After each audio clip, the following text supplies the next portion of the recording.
Ұлттық ойындар қазақ халқының ғасырлар бойы қалыптасқан тәрбиелік мәні зор, дене бітімін шынықтыратын асыл қазынасы.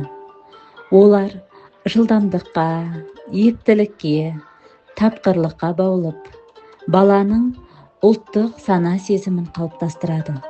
Ойын түрлері аңға, малға және заттармен ойналатын түрлерге бөлініп, асық ату, арқан тарту, әйгөлек сияқты түрлері салт дәстүрлерді сақтайды.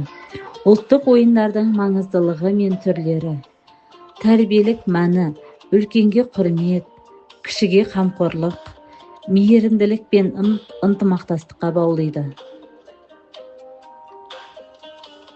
Физикалық дамуы шапшаңдық пен батылдықты қалыптастырады. Асық ату асық түрлерімен ойналатын ең танымал ойын. Арқан тарту күш сынасатын жарыс. Тақия жасыру зеректікті талап ететін ойын. Орамал алу шапшаңдыққа негізделген. Ақсерек, көксерек командалық ойын. Әйгөлек балалардың танымдық ойыны. Ерекшелігі көбінесе арнайы өлеңдермен сүйемелденеді. Ұлттық ойындарды балабақша мен мектептерде қолдану мәдени құндылықтарды сақтау мен ұрпақ тәрбиесінің табиғи құралы. Қазіргі таңда еңлік балабақшасында көбірек ойналатын ойынымыздың бірі оқтау тартыс. Әсіресе қазіргі қыс ауасында ойнағанға өте тиімді. Оқтау тартыс күш пен ептілікті сынайтын қазақтың дәстүрлері ұлттық ойыны.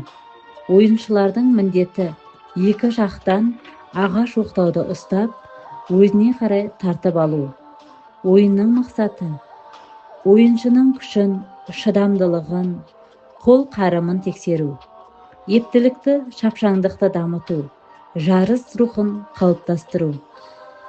Қазір біздің балаларымыз осы ойынды қызыға ойнап, көп күтеді. Бұл ойынды отырып та, тұрып та, кез келген уақытта ойнауға болады және балаларға өте қызықты болады.